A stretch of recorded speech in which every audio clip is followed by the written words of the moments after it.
Students welcome to दक्षिणा ई classroom. अपन start कर रहे हैं एप्लीकेशन ऑफ डेरिवेटिव के रिवीजन मॉड्यूल का डिस्कशन।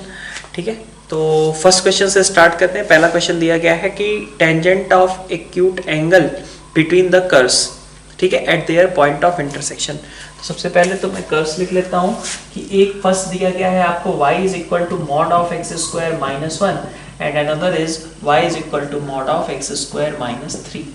ठीक है, ये दो आपके हैं, ठीक है ना, यही दिए गए हैं आपके एक्स स्क्वायर माइनस 1 और एक्स स्क्वायर माइनस 3 का मॉड।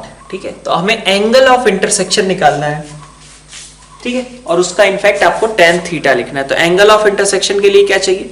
एंगल ऑफ इंटरसेक्शन के लिए आपको क्या क्या चीजों की रिक्वायरमेंट थी? आपको चाहिए था सबसे पहले पॉइंट ऑफ इंटरसेक्शन। उस पॉइंट ऑफ इंटरसेक्शन अगर आसानी से वो निकालना पॉसिबल हो तो, ठीक है, तो यहाँ पे तो आप देख सकते हो कि पॉइंट ऑफ इंटरसेक्शन निकालना आसानी से पॉसिबल है। तो पॉइंट कैसे निकालेंगे? अपन ने इसको इसके बराबर रखा है ना, दोनों को आपस में इक्वेट किया। तो आप देख सकते हो कि अपन ऐसा लिख लें, इसको ऐसा लिख सकते हैं, है ना। तो x square minus 1 is equal to, ऐसा लिखा जा सकता है, x square minus 1 upon x square minus 3 is equal to plus minus 1 लिख सकते हैं। तो प्लस 1 से तो कुछ आएगा नहीं कि अगर मैं इसको प्लस 1 ले लूं तो माइनस 1 से ही आएगा। X square minus 1 is equal to 3 minus x square, so 2x square is equal to 4, so x is equal to plus minus root 2। तो जब आपका x आपका प्लस माइनस रूट 2 होगा तो y की वैल्यू कितनी आ जाएगी? 1। तो इस पॉइंट पे हमें देखना है, ठीक है, रूट 2 कॉमा 1 और माइनस रूट 2 कॉमा 1, ये आपके पॉइंट्स आ गए। ठीक है, ये आपके हो गए पॉइंट जहां पे ये दोनों कर्व्स इंटरसेक्ट करते हैं।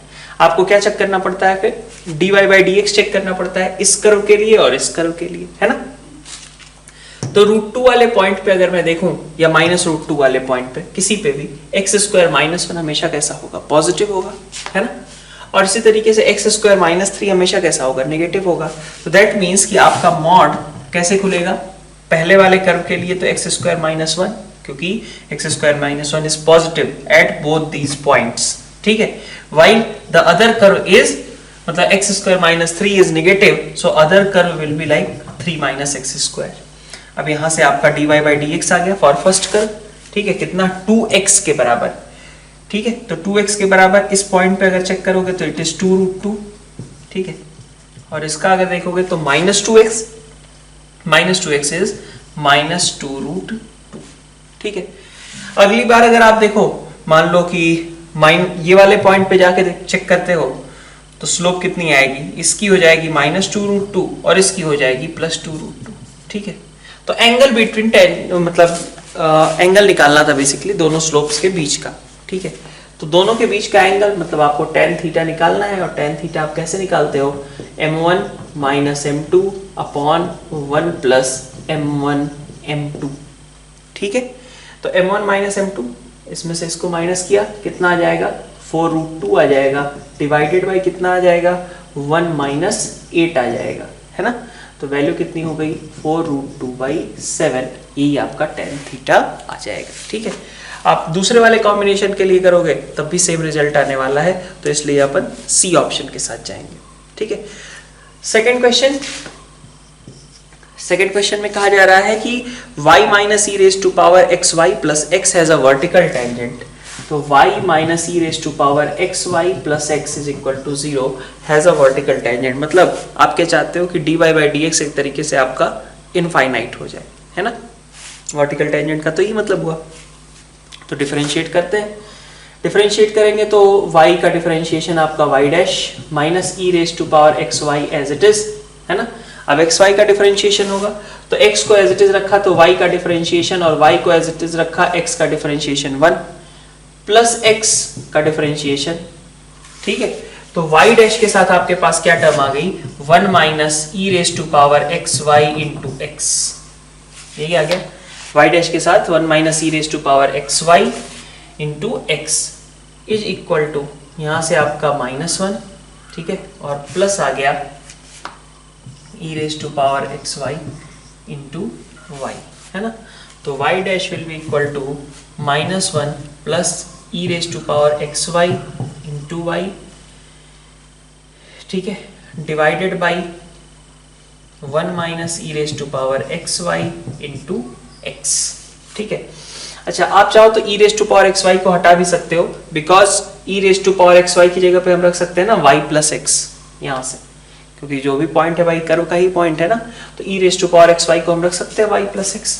This can again be written as -1 plus ये y as it is, e raise to power x y को आपने लिख दिया वाई प्लस एक्स, और नीचे 1 minus x into y plus x ऐसा। ठीक है, अब वर्टिकल टेंजेंट के लिए इस क्वांटिटी को कैसा होना चाहिए, इनफाइनाइट, दैट मींस डिनोमिनेटर को कैसा होना चाहिए, 0। ठीक है, तो आपके पास आ गया कि 1 minus x into x plus y should be equal to 0। जो भी पॉइंट होगा, मान लिया वो x1 y1 है, उस मतलब ऐसे कर देते हैं, ये तो आप कैलकुलेशन करोगे ना किसी पॉइंट पे, है ना, dy by dx का कैलकुलेशन करोगे eight a point x1, y1, तो x1 y1 वाले पॉइंट पे ये वाली जो वैल्यू है वो इनफाइनाइट जाती है, मतलब इसका डिनोमिनेटर जो है वो 0 की ओर जाएगा, तो ये कुछ इस तरीके का रहेगा।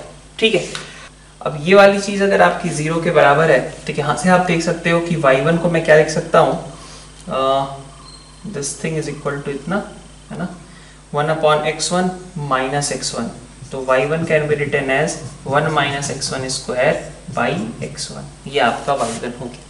ठीक है, अब ये जो x1 y1 है वो इस कर्व को तो सेटिस्फाई करेंगे ही, ठीक है ना ये बात। तो अगर हम मान लीजिए यहाँ पे कि हाँ, मतलब x1 y1 इस कर्व को अगर सेटिस्फाई करते हैं, तो ये नहीं लिखा जा सकता है कि y1 minus e raise to power x1 y1 plus x1 is equal to 0 लिख सकते हैं। ठीक है, अब y1 को x के टर्म्स में रख दो, ठीक है, x1 के टर्म्स में रख दो, तो y1 की जगह पे आ जाएगा 1 minus x1 square upon x1 minus e raise to power x1 y1 का मतलब कितना हो गया, 1 माइनस x1 स्क्वायर, और प्लस कितना हो गया x1 इज इक्वल टू 0, तो यहाँ से आ गया 1 minus x1 square plus x1 square minus x1 into e की power 1 minus x1 square is equal to 0, तो ये दोनों तो हो गए साफ, बाकी बचा 1 upon x1 is equal to e raise to power 1 minus x1 का स्क्वायर। ठीक है, अब देख लो आप, अब ये चीज को कौन सेटिस्फाई कर पाएगा। ठीक है, इसको सेटिस्फाई करने वाला पॉइंट अपन खोजते हैं, तो यहाँ से आ रहा है 1 upon x1 is equal to e raise to power 1 minus x1 square. तो ऑप्शंस के अकॉर्डिंग अगर देखा जाए, ठीक है, तो ऑप्शंस के अकॉर्डिंग x इक्वल टू अगर आप 1 रखते हो, हाँ तो बिल्कुल ठीक है, x इक्वल टू 1 मतलब x1 को 1 अगर रखें तो ये वैल्यू आपकी मतलब हिट एंड ट्रायल से ही होगा, कोई सॉल्व करने का मेथड तो है नहीं, तो obviously e raise to power 0 is equal to 1, मतलब x1 को अगर आप +1 रखते हो तो ये कंडीशन आपकी मीट कर जाएगी। ठीक है, तो पॉइंट कहाँ होगा, जब x1 को आप 1 रखोगे, x1 1 आ गया तो y1 की वैल्यू यहाँ से निकल आ रही है कितनी, 0 के बराबर। ठीक है, तो यहाँ तक तो आपने निकाला, इसके बाद आपको क्या करना है, फिर से इस जो रिलेशन हमें मिला है इसको कर्व के साथ फिर से एक बार को सॉल्व करना है। थर्ड क्वेश्चन आपका इस तरीके से x और y दिया गया है इन टर्म्स ऑफ t, और कहा जा रहा है कि आपको वेलोसिटी निकालनी है। ठीक है, तो वेलोसिटी निकालनी है मतलब पहले आपको x डायरेक्शन में देख लेना होगा, vx एक तरीके से कितना है, velocity in direction of x, similarly velocity in direction of y। ठीक है, वो दोनों निकल जाए तो उसका रिजल्टेंट फिर हम निकाल लेंगे। तो सबसे पहले हमें x दिया गया है t के टर्म्स में, तो यहां से हमने निकाला कि vx कितना होगा, vx बेसिकली कुछ नहीं dx by dt होगा, कितना आ जाएगा f double dash t cos t, है ना, और क्या आएगा आपके पास f dash t sin t था ना, तो f double dash t sin t plus next time हमने क्या किया, sin t का डिफरेंशिएशन और f को एज इट इज रखा f dash t cos t। ठीक है, नेक्स्ट टाइम अब इसका हम करते हैं f double dash t cos t का, तो f डबल डैश t को मान लीजिए एज इट इज रखा, cos t को रख दिया माइनस sin t, और प्लस आपके पास f ट्रिपल डैश t हो जाएगा। ठीक है, और cos t as it is रह जाएगा, तो ये भाई साहब इससे कट गए। ठीक है, ये dx by dt हो गया इन दोनों का सम। फिर dy by dt के बारे में बात करें, dy by dt मतलब vy, ठीक है, y डायरेक्शन में, तो अब इसका डिफरेंशिएशन, तो यहाँ पे क्या आ जाएगा f double dash t cos t, ठीक है, माइनस कितना आ जाएगा F dash t cos T का डिफरेंशिएशन माइनस साइन टी था, minus F double dash T के साथ साइन टी का डिफरेंशिएशन कॉस टी, और minus F triple dash T के साथ साइन टी, ऐसा हो गया है ना। अब इसमें कुछ कट रहा है, हाँ ये दोनों कट जा रहे हैं, तो यहाँ पे देख सकते हो कितना आ गया है, f dash t plus f triple dash t cos t, this is coming out as f dash t plus f triple dash t cos t, ऐसा आ रहा है, ठीक है। And it is coming out as minus common and f dash t plus f triple dash t sine t, ठीक है। तो ये आ गया बेसिकली ए कॉस टी, ये आ गया माइनस ए साइन टी। तो ए कॉस टी और ए माइनस ए साइन टी का रिजल्टेंट क्या होगा, ठीक है। तो अंडर रूट ए कॉस टी का होल स्क्वायर प्लस माइनस ए साइन टी का होल स्क्वायर, ठीक है। इसको मान लो कि ए है ना, तो ए कॉस टी और दूसरा है माइनस ए साइन टी का होल स्क्वायर, तो यही आपकी वेलोसिटी हो जाएगी विच इज इक्वल टू ए, ठीक है। तो ये आपका रिजल्ट रहेगा, ठीक है। नेक्स्ट देखते हैं क्वेश्चन नंबर 4। क्वेश्चन नंबर 4 में कहा जा रहा है कि f(x) और gx आपके डिफरेंशिएबल फंक्शंस है 0 से 1 के बीच में, f(0) 2 है, g(0) आपका 0 है, और सिमिलरली f(1) और g(1), then Rolle's theorem applicable for which of the following, ठीक है। तो आप देख सकते हो कि अगर f(x) - 2gx वाली चीज लेते हो, ठीक है, मतलब क्या हुआ कि अगर आप फंक्शन लेते हो hx is equal to f(x) - 2gx, तो f और g चूंकि डिफरेंशिएबल है तो f(x) - 2gx भी आपका कैसा होगा, डिफरेंशिएबल ही होगा, है ना। और दूसरी रिक्वायरमेंट क्या थी आपकी, कंटिन्यूअस, तो ऑब्वियसली हो ही गया। बाकी दूसरी रिक्वायरमेंट थी कि h0 और h1 आपस में बराबर होने चाहिए, तो देख सकते हो कि h0 और h1 दोनों ही बराबर आ रहे हैं। कितने आ रहे हैं, f1 - 2g1 देखें, या फिर f0 - 2g0 देखें, दोनों ही कितना आ रहा है आपका, 2 के बराबर आ रहा है।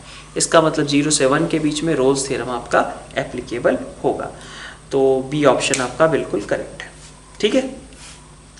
क्वेश्चन नंबर 5 में देखिए क्या कहा जा रहा था। 5 में बोला गया है कि a sin x plus b cos x divided by c sin x plus d cos x is monotonically increasing, ठीक है। चलिए इसको नेक्स्ट स्लाइड में देखते हैं। तो फिफ्थ क्वेश्चन को आगे कंटिन्यू कर रहे हैं हम, पर f(x) आपने a sin x plus b cos x upon c sin x plus d cos x दे रखा है, और मोनोटोनिकली हमें चेक करना है कि मोनोटोनिकली फंक्शन कैसा होना चाहिए, इंक्रीजिंग या डिक्रीजिंग, इंक्रीजिंग होना चाहिए, ठीक है। तो आप देखो सबसे पहले हमने डिफरेंशिएट कर दिया, उसको ऑब्वियसली करना ही पड़ेगा, है ना। तो ये आपका f(x) का एक्सप्रेशन आ गया।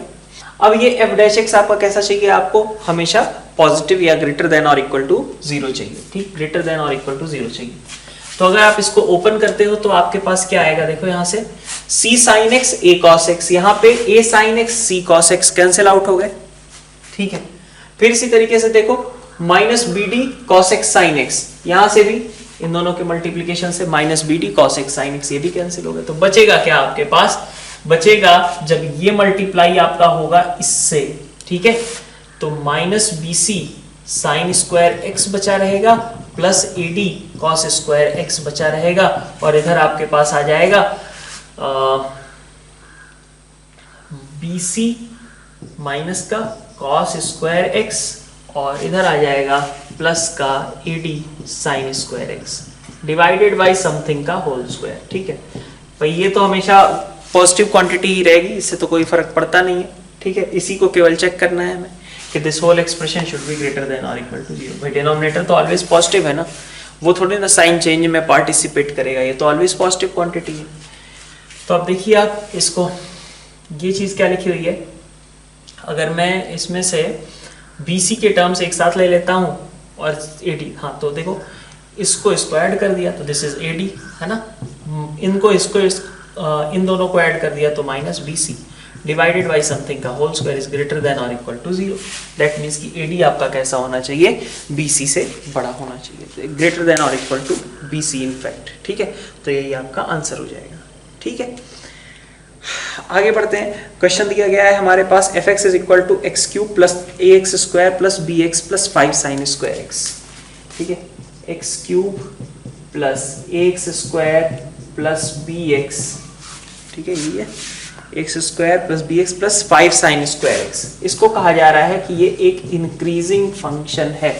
ठीक है, क्या बोला क्या कि इंक्रीजिंग फंक्शन है हमेशा इन सेट ऑफ रियल नंबर्स, का मतलब क्या हुआ कि हमेशा ये कैसा है, एक इंक्रीजिंग फंक्शन है। तो इसके लिए फिर हमें कंडीशन निकालनी है ए बी के बीच रिलेशन वगैरह। ठीक है, तो आपने ऑब्वियसली इस तरीके का पहले भी देख रखा होगा। एफ डैश आपका कितना आएगा, 3x square plus 2ax plus B, और यहां से अपना आ जाना है 5 साइन 2x, है ना। ठीक है, 3x square plus 2ax plus b plus 5 sine 2x। अब ए बी तक तो ठीक था, इसका क्या करें। ठीक है, तो हमें दे रखा है कि ये आपका ऑलवेज इंक्रीजिंग है, मतलब this quantity is always greater than और इक्वल टू 0। ठीक है, तो इसका मतलब क्या हुआ कि इन दोनों को अगर अलग अलग हम ट्रीट करें, इसको अलग और इसको अलग, है ना, तो इसकी जो मिनिमम वैल्यू होगी, ठीक है, इस पूरे एक्सप्रेशन की जो मिनिमम वैल्यू होगी वो भी कैसी होनी चाहिए, पॉजिटिव होनी चाहिए।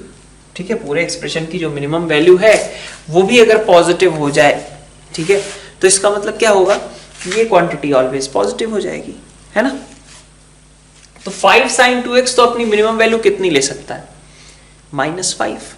तो इसका मतलब अगर मैं कह दूं कि 3x square plus 2ax plus B -5 मेरा पॉजिटिव है, अगर मैं ऐसा बोल देता हूं 3x square plus 2ax plus B -5, अगर ये मेरा पॉजिटिव है, ठीक है, तो ये पक्की बात हो जाएगी ना कि ये पूरा एक्सप्रेशन जो f डैश है हमारा वो भी कैसा रहेगा, पॉजिटिव ही रहेगा।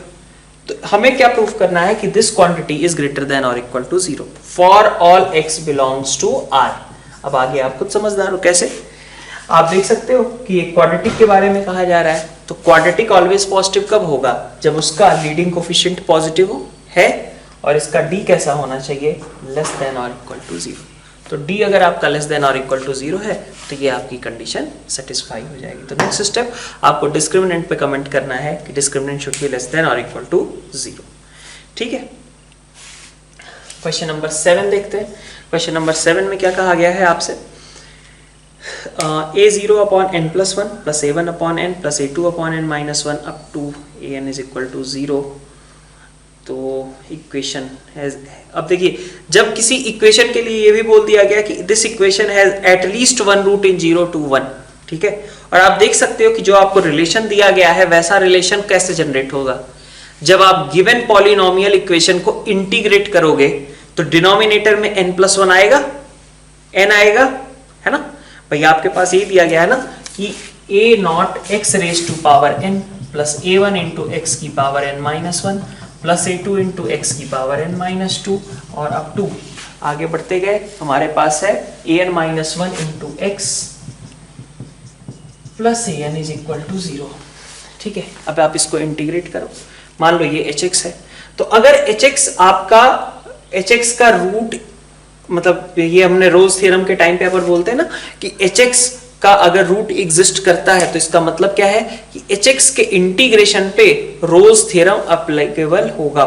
ठीक है, अगर hx का एक रूट 0 से 1 के बीच है तो इसका मतलब hx के इंटीग्रेशन पे रोज थ्योरम आपका एप्लीकेबल होना चाहिए 0 से 1 के बीच में, अगर वो क्वेश्चन रोज थ्योरम से सॉल्व होने वाला है। तो अगर वो नहीं सॉल्व होने वाला तो हो सकता है इंटरमीडिएट मीन वैल्यू थ्योरम लग जाए, हो सकता है कुछ और मेथड हो, ठीक है, लेकिन अगर रोज थ्योरम से होने लायक क्वेश्चन है तो उसका मतलब क्या होगा कि इसके इंटीग्रेशन पे उस इंटरवल में रोज थ्योरम एप्लीकेबल होगा। तो अगर हम इसको hx मान लेते हैं, ठीक है, तो इसका इंटीग्रेशन देखिए a नॉट एक्स की power n plus 1 upon n plus 1 plus a1 x की power n upon n, a2 x की power n minus 1 upon n minus 1 और plus up to an into x, यही आएगा। ठीक है, अब आप देखो अगर ये आपका hx लेता हूं मैं जो इसका इंटीग्रेशन है, ठीक है, तो आप देख सकते हो कि h0 की वैल्यू कितनी होगी, h0 की वैल्यू 0 होगी नहीं, ठीक है, और h1 की वैल्यू ये सब आ जाएगी a not upon n plus 1 plus a1 upon n, है ना, अप टू an, ये सब आ जाएगी। और इसका भी कितना दिया हुआ है, ये भी 0 के बराबर है, तो h0 और h1 भी बराबर है, मतलब h0 और h1 भी बराबर है। इसका मतलब क्या हुआ कि इसका जो इंटीग्रेशन था उस पे रोल्स थ्योरम 0 से 1 के बीच लग रहा है, इसलिए इस इक्वेशन की एक रूट 0 से 1 के बीच में एग्जिस्ट करेगी ही करेगी। नेक्स्ट स्टार्ट करते हैं क्वेश्चन नंबर 8। क्वेश्चन नंबर 8 में आपसे कहा जा रहा है कि कुछ ना कुछ ए बी ऐसा एग्जिस्ट करेगा सो दैट कि f² 4 माइनस f² 0। ठीक है, तो बेसिकली क्या बात की जा रही है, यहाँ पे दो अलग अलग चीजें हैं, f4 का स्क्वायर माइनस f0 का स्क्वायर। ठीक है, अब इसको देखो आप कैसे लिख सकते हो, इसको लिख सकते हो f4 प्लस f0, है ना, और इसको लिख सकते हो f4 माइनस f0। ठीक है, इसके दो फैक्टर्स हो गए। ठीक है, अब अगर आप LMVT लगाओ, ठीक है, LMVT, तो वो क्या सजेस्ट करेगा, f4 minus f0 by 4 minus 0 is equal to f dash b, बताएगा ये, है ना, LMVT। और f4 प्लस f0 की बात करूं, ठीक है, तो f4 प्लस f0 अगर आप देखो तो यहाँ पे आपके पास अगर आप मान लो 2 ले लेते तो इंटरमीडिएट मीन वैल्यू थ्योरम की बात कर रहे हैं हम, कि अगर f4 और f0 है मान लो, ठीक है, तो उसके बीच में कोई ना कोई ऐसा a होगा। ठीक है, f0 आपका कुछ वैल्यू है, f4 आपकी कुछ वैल्यू है, तो उसके बीच में कुछ ना कुछ ऐसा होगा f4 प्लस f0 बाई 2। ठीक है, फंक्शन कंटिन्यूअस है ना, तो f0 से f4 तक पहुंचने के पहले बीच में कहीं ना कहीं उसको इस पॉइंट से भी तो क्रॉस करके जाना पड़ेगा ना, f4 प्लस f0 बाई 2 से। ठीक है, y कोऑर्डिनेट इसके बराबर भी कहीं ना कहीं कर्व का होगा, मतलब ऐसी बात की जा रही है। मान लो ये आपका f0 है और ये मान लो आपका 4 है। ठीक है, तो भाई f4 प्लस f0, ठीक है, ये मान लो f0, ये मान लिया f4। ठीक, इन f0 और f4 का जो मिड होगा, y कोऑर्डिनेट्स का मिड पॉइंट बता रहे हैं, ठीक है, f0 प्लस f4 बाई 2, वो कहीं ना कहीं किसी ना किसी a पे ऑब्टेन हो रहा होगा। यही तो कहता है भाई, IMVT यही कहता है ना कि 0 से 4 तक जा रहे हो तो इसका मतलब अगर फंक्शन कंटिन्यूअस है, ठीक है, मान लो y1 से y2 तक जा रहे हो और फंक्शन कंटिन्यूअस है, तो बीच का पॉइंट, बीच का हर एक पॉइंट कहीं ना कहीं क्रिएट होगा। तो मैंने कहा कि ये वाला जो पॉइंट है मान लिया a पे क्रिएट होगा। ठीक है, अब देख लो दोनों का अगर देखें तो f4 minus f0 will create 4f dash b and similarly f4 plus f0 will create 2fa। ठीक है, दोनों का मल्टीप्लिकेशन आपको मिल जाएगा। ठीक है, कितना 8f डैश, अच्छा इसने उल्टा लिखा है तो अपन यहाँ पे a डाल देंगे, यहाँ पे b डाल देंगे, क्या ही फर्क पड़ता है। ठीक है, तो 8f dash a into fb। ठीक है, ये आपका करेक्ट रिजल्ट हो जाएगा, है ना। बी ऑप्शन आपका करेक्ट नहीं है। बी ऑप्शन में क्या दिक्कत है, बी ऑप्शन का मतलब है कि यहां तो चलिए आप पहुंच जाओगे LMVT लगा करके, बी ऑप्शन क्या सजेस्ट करता है, ये 2 ना रहे, तो 2 ना रहे तो थोड़ी ना f4 और f0 के बीच IMVT अप्लाई हो पाएगा। IMVT तो ये कहता है ना कि भाई दो y कोऑर्डिनेट्स, कोई अगर कंटिन्यूअस फंक्शन है तो दो y कोऑर्डिनेट्स के बीच का हर एक y कोऑर्डिनेट हमेशा क्रिएट होगा। लेकिन आप खुद सोचो कि अगर ये मान लो कि 0 पे यहाँ पे है, 4 पे यहाँ पे है, तो f0 प्लस f4 ये तो और पॉजिटिव हो जाएगा और ऊपर निकल जाएगा। ठीक है, तो उसके बारे में थोड़ी ना कमेंट करेंगे हम, तो ये तो IMVT से हमने कह दिया यहाँ पे कि f4 प्लस f0 बाई 2 किसी fb के बराबर होगा। ठीक है, IMVT से, और ये हो गया आपका LMVT से, दोनों का मल्टीप्लीकेशन वही हमें लिखना था। ठीक, क्वेश्चन नंबर 9 पे आते हैं। क्वेश्चन नंबर 9 में आपसे कहा जा रहा है कि a एक आपका पैरामीटर है और fx आपका हमेशा इंक्रीज करता है and has no critical points for all x belongs to r। कोई क्रिटिकल पॉइंट नहीं है, मतलब कि यहाँ पे इसके इक्वल टू 0 होने के भी मतलब कोई खास चांसेस है नहीं। ठीक है, तो अपन स्टार्ट करते हैं क्वेश्चन नंबर 9। क्वेश्चन नंबर 9 में अपन f डैश ही लिखते हैं सबसे पहले। f डैश x क्या आ रहा है, तो f डैश x आपका दिख रहा है 8a, ठीक है, 8a minus 6 a cos 6x।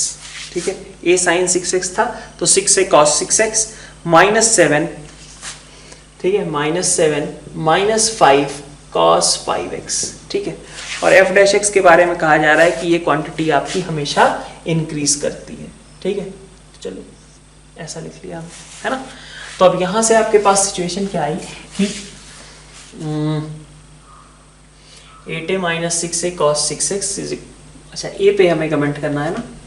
Okay, तो a के बारे में हम क्या बोल सकते हैं कि a के साथ में है आपका 8 माइनस 6 cos 6x और इधर है आपका 7 प्लस 5 cos 5x। ठीक, यही चीज दी गई है, 8 माइनस 6 और यहाँ पे 7 प्लस 5 cos x। ओके, ठीक है, तो ये क्वांटिटी तो चलिए आपकी पॉजिटिव ही होगी, इसका मतलब मैंने ऐसे लिख लिया कि a इज ग्रेटर देन और equal to 7 plus 5 cos 5x, और चूंकि ये हमेशा पॉजिटिव है इसलिए मैं इससे डिवाइड भी कर सकता हूँ। 8 माइनस 6 cos 6x, इनइक्वालिटी के साइन पे कोई फर्क नहीं पड़ेगा। ठीक है,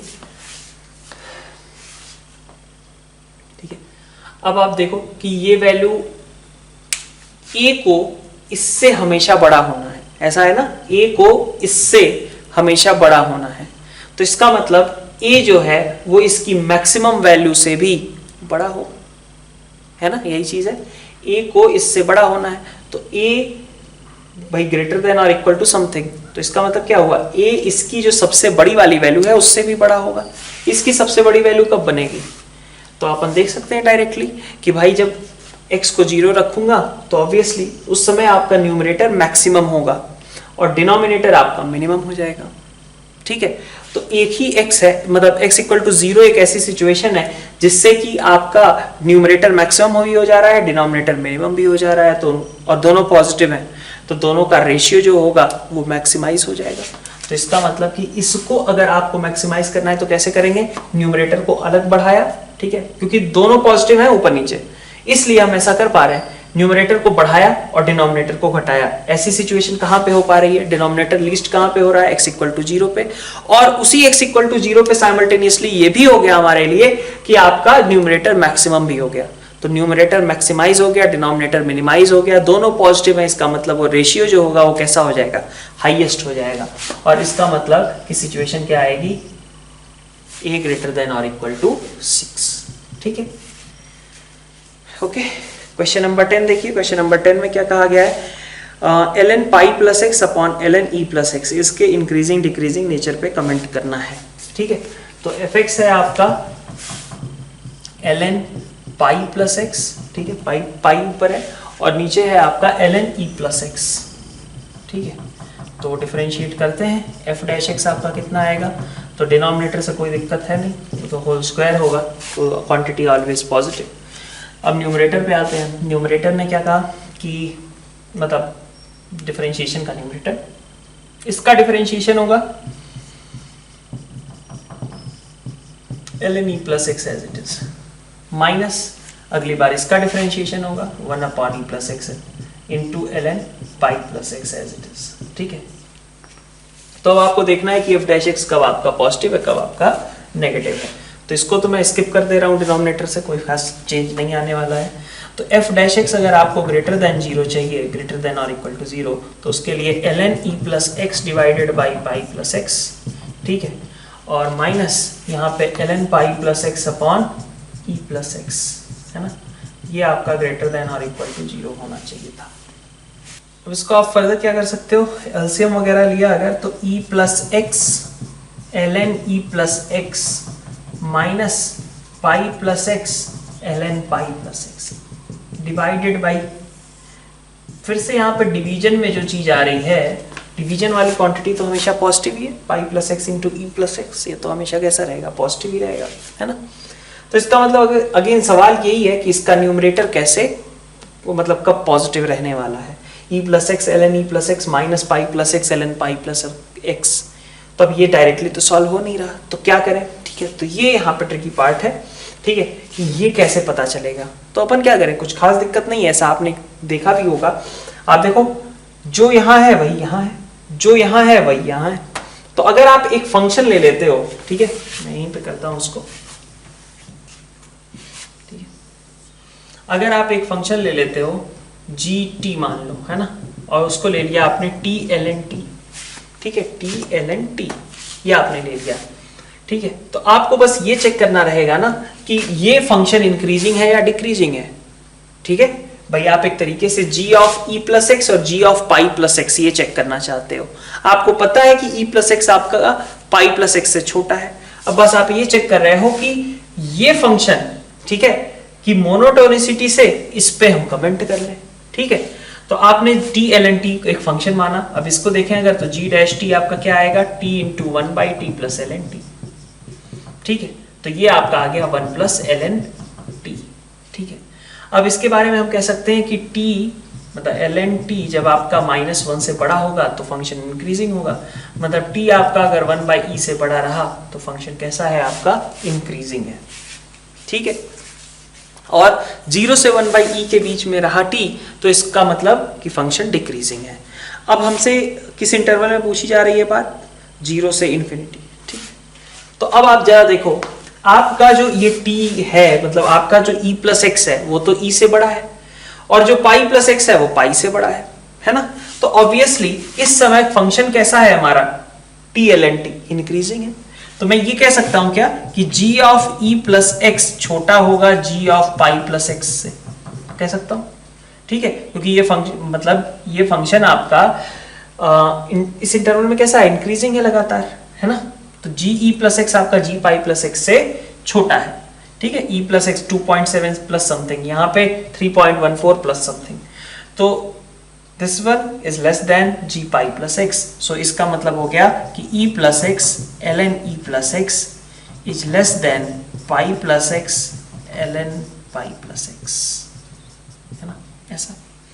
तो इसका मतलब ये क्वांटिटी कैसे रहने वाली है आपकी, नेगेटिव रहने वाली है, और इसलिए आपका फंक्शन कैसा हो जाएगा, डिक्रीजिंग इन 0 टू इन्फिनिटी। तो बढ़िया सवाल है, ठीक है। खास करके ये वाला जो स्टेप है उसके बाद हमें जिस तरीके से एक फंक्शन एज्यूम करके करना पड़ रहा है इसे सॉल्व।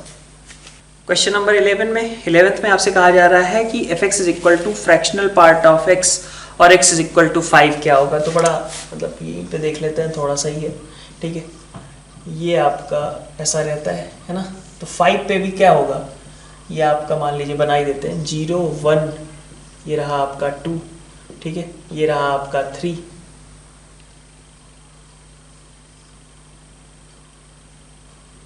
ये रहा आपका 3, और ये रहा आपका 4, और इसके बाद रहा आपका 5, ऐसा, ठीक है। 5 के बाद क्या होगा, इस तरीके से आ जाएगा, है ना। तो आप देखो 5 पे जो वैल्यू है, 5 के आगे भी वैल्यूज जो हैं 5 से जस्ट आगे, वो भी वैल्यूज f ऑफ 5 के कंपैरिजन में बड़ी हैं, और 5 से जस्ट पहले देखा जाए तो 5 से जस्ट पहले भी वैल्यूज f ऑफ 5 के कंपैरिजन में बड़ी हैं। इसका मतलब 5 पे क्या आया, मिनिमम आया, because f of 5 is less then f of 5 plus, है ना, and f of 5 is less then f of 5 minus, ठीक है। 5 से जस्ट पहले भी वैल्यू किधर टेंड कर रही थी, 1 को टेंड कर रही थी। 5 से जस्ट बाद में वैल्यू क्या हो रही है, 0 से बड़ी है। f ऑफ 5 ही सबसे छोटा था, इसलिए वो क्या हो गया, मिनिमम हो गया, ठीक है। क्वेश्चन नंबर 12 में देखिए क्या कहा जा रहा है, the equation x cube minus 3x plus integer part of a is equal to 0 will have 3 real and distinct roots if, ठीक है। तो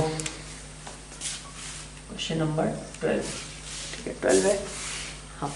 तो x cube minus 3x plus integer part of a is equal to 0।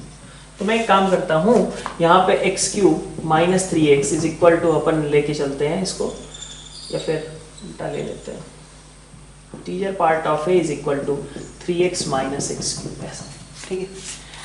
इसका graph बना लें और देख लें कि कौन सी वैल्यू, कौन से ऐसे लेमडा है, इनफैक्ट लेमडा मैं निकालने जाऊंगा, ठीक है।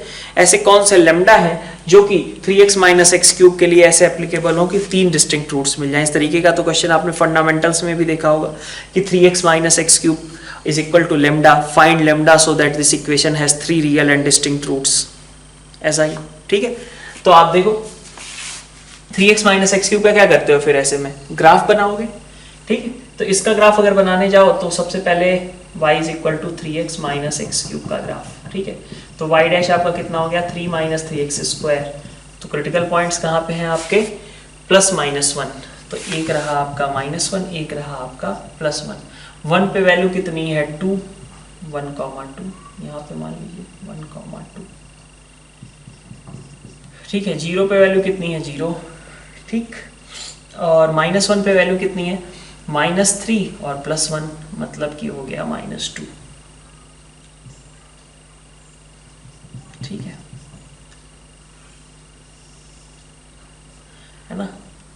अच्छा माइनस एक्स क्यूब है तो इसका मतलब पॉजिटिव इन्फिनिटी पे वैल्यू कितनी होगी, निगेटिव इन्फिनिटी, और यहाँ पे कैसा हो जाएगा, ये आपका ग्राफ आएगा। ठीक है, अब आपको क्या चाहिए था, आपको चाहिए थे 3 डिस्टिंक्ट है या नहीं, तो रियल एंड डिस्टिंक्ट रूट्स चाहिए। ठीक है, तो रियल और डिस्टिंक्ट रूट्स का मतलब क्या हुआ कि आप क्या चाहोगे कि आप, अगर मैं लेमडा इज इक्वल टू इसकी बात कर रहा हूँ, इंटीजर पार्ट भूल जाओ, बाद में देख लेंगे, तो lambda is equal to 3x minus x cube के लिए आप क्या चाहोगे कि ये आपकी वैल्यू जो है और ये जो लाइन है, लेमडा आपका कहीं इन दोनों के बीच में एग्जिस्ट करे, तभी तो आपको 3 पॉइंट ऑफ इंटरसेक्शन डिस्टिंक्ट मिलेंगे, है ना।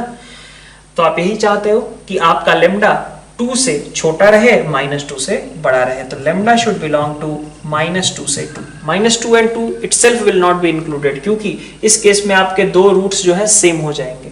तो -2 से 2 के बीच में लेमडा रहे, इसका मतलब integer part of a should belong to -2 से 2। ठीक है, अब यहां से आप ए पे कमेंट कर सकते हैं। ठीक है, नेक्स्ट देखते हैं क्वेश्चन नंबर 13। क्वेश्चन नंबर 13 में क्या कहा गया है कि function is defined as x square minus b mod x. ठीक है, x equal to 0 will be a point of maxima of f x. ठीक है, तो हमें x इक्वल टू 0 को पॉइंट ऑफ मैक्सिमा बनाना है और उसके लिए देखना है कि ये भी की कंडीशंस क्या होंगी। ठीक है, f x is equal to x square minus b mod x. अच्छा, इसको ऐसे भी लिख सकते हैं, a मॉड एक्स का square minus b mod x. ठीक है, तो पहला केस मैं लेता हूं, ठीक है, कि मान लो ऑप्शंस के अकॉर्डिंग ही चेक करते जाते हैं। ठीक है, पहला केस लेते हैं, ए ऑप्शन जो है हमारा a ग्रेटर देन 0 और b ग्रेटर देन 0। तो ए ऑप्शन में हमारे क्या था, a greater than 0, b greater than 0। ठीक है, तो अगर मान लो, है ना, मैं मान लो एक ग्राफ लेता हूं gx is equal to x square minus b x का। ठीक है, तो एफ एक्स हमारा क्या है, बेसिकली इसको मैं बोल सकता हूं कि it is basically g of mod x, right. अगर ये फंक्शन लिया जाए gx, तो fx आपका क्या है, g ऑफ मॉड x है। तो अपन बनाते हैं gx का ग्राफ और उससे बनाने की कोशिश करेंगे g ऑफ मॉड x। ठीक है, फॉर दिस सिचुएशन। तो इस सिचुएशन में अगर हम देखें तो अब इस पे फोकस करना, इसका ग्राफ बनाने पे। तो ये ग्राफ कैसा होगा, अपवर्ड होगा, पैराबोला। ठीक है, क्वाड्रेटिक है ना, और इसका वर्टेक्स कहां पे आएगा, तो वर्टेक्स का x कोऑर्डिनेट आपका आ जाएगा b बाई a पे, है ना। वर्टेक्स का x कोऑर्डिनेट आपके पास आ जाएगा b बाई 2a, और b बाई 2a कैसा होगा, पॉजिटिव होगा। 0 पे वैल्यू कितनी है, 0। ठीक है, तो x square minus b x के ग्राफ की अगर हम बात करें, ठीक है, ये क्या है, b बाई 2a। ठीक है, और ग्राफ आपका कुछ इस तरीके से जाएगा, है ना, एक आपका 0 और ये रहा आपका b बाई a, 0, 0, है ना। इसको अगर हटा लेते हैं, मतलब ये तो आपका gx का ग्राफ है ना, आपको g ऑफ मॉड x से मतलब है, तो आपका g ऑफ मॉड x ऐसा बन जाएगा, है कि नहीं है। ठीक है, अब आपको चाहिए क्या था, वैसे g ऑफ मॉड x के लिए आपको चाहिए था कि x equal to 0 is a point of maxima. तो ऑब्वियसली यहाँ पे x equal to 0 is behaving as a maxima point. B option में देखो, ए ऑप्शन तो आपका करेक्ट हो चुका है, बी ऑप्शन में देखो a ग्रेटर देन 0 और b लेस देन 0, तो इससे फर्क क्या पड़ेगा, देखो जरा। अब ये तो चलो 0 आना था, अपवर्ड पैराबोला है, a greater than 0, b less than 0। ठीक है, वर्टेक्स क्या रहा, x square minus b x का b by 2a। b by 2a कैसा हो गया, नेगेटिव हो गया। b बाई 2a अगर नेगेटिव है तो ग्राफ कुछ इस तरीके का होगा, ये वाला पॉइंट b बाई 2a। ठीक है, ऐसा कुछ ग्राफ होगा। अब अगर ग्राफ आपका इस तरीके का है, ठीक है, ये gx है, तो g ऑफ मॉड x के लिए क्या करेंगे, तो g ऑफ मॉड x के लिए आप इसको हटा दोगे। ठीक है, इसको हटाया और इसकी मिरर इमेज आपने ले ली, तो इससे तो x इक्वल टू 0 क्या बन गया, पॉइंट ऑफ मिनिमा बन गया। ये आपको चाहिए नहीं था, तो इसका मतलब बी ऑप्शन आपका इनकरेक्ट है। ठीक है, सी ऑप्शन में आते हैं। सी ऑप्शन में कहा जा रहा है a less than 0, b less than 0। ठीक है, तो सी ऑप्शन में देखो a less than 0, b less than 0। अब इस समय ग्राफ अगर बनाने जाओगे तो चलो 0 पे वैल्यू तो 0 आएगी इसकी। ठीक है, वर्टेक्स अगेन कहाँ पे है, वर्टेक्स है आपका b बाई 2a, तो वर्टेक्स b बाई 2a आपका कैसा हो जाएगा, पॉजिटिव हो जाएगा, क्योंकि b और a दोनों के साइन सेम है। ठीक है, अब अच्छा डाउनवर्ड पैराबोला भी है, तो डाउनवर्ड पैराबोला है तो इस तरीके का ग्राफ बनेगा, है ना। ये आपका रहा एक्स कोऑर्डिनेट b/2 है, ये आपका रूट हो गया b/a, ठीक है। इस तरीके का बनेगा कुछ। लेकिन जब आप g ऑफ x से g ऑफ मॉड x बनाने जाओगे तो क्या करते हो, लेफ्ट साइड को हटा देते हो और ये जो बचा हुआ पोर्शन है उसकी मिरर इमेज ले लेते हो। अब जब मिरर इमेज लिए तो साफ साफ बात क्लियर हो गई कि x equal to 0 is behaving as a minima, ठीक है। तो ये आपका क्वेश्चन रहा। डी पार्ट भी आप सिमिलरली आप चेक कर सकते हो, ठीक है, ABC के तरीके से ही, ठीक। नेक्स्ट देखते हैं अपन। नेक्स्ट क्वेश्चन आपका क्वेश्चन नंबर 14। क्या कहा जा रहा है कि 2x³ minus 3a plus 1 x square plus 6ax minus 12, ठीक है। तो 2x³ minus 3 times a plus 1 x square plus 6ax minus 12, ठीक आ गया, ठीक है। 2x³ minus 3a plus 1 x square plus 6ax minus 12, ठीक है, has local maxima eight x1 and local minimum eight x2, ठीक है। मैक्सिमा आपका x1 है, मैक्सिमा एट x1 है और मिनिमा जो है आपका एट x2 है। 2x1 is equal to x2 भी बोला गया है, ठीक है। तो ऐसे में हमें a की वैल्यू फाइंड आउट करनी है क्वेश्चन नंबर 13 की, ठीक है। तो आप देखो इसका जो डिफरेंशिएशन है उस पर फोकस करें, मैक्सिमम मिनिमा तो वहीं से आएगा। तो आपके पास इसका डिफरेंशिएशन अगर आप निकालते हो तो f डैश x आपका कितना हो गया, 6x square minus 6x into a plus 1 plus 6a, ठीक है। 6x square minus 6x into a plus 1 plus 6a।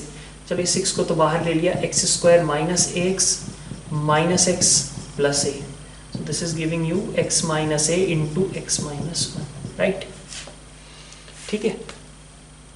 तो एक तो पक्का है कि चाहे मैक्सिमा चाहे मिनिमा कुछ ना कुछ तो 1 पे जरूर आएगा, है ना, और एक a पे आएगा। तो दो जो पॉइंट्स मैक्सिमा मिनिमा के लिए हुए वो क्या हो गए आपके 1 और a, है ना, 1 और a हो गए।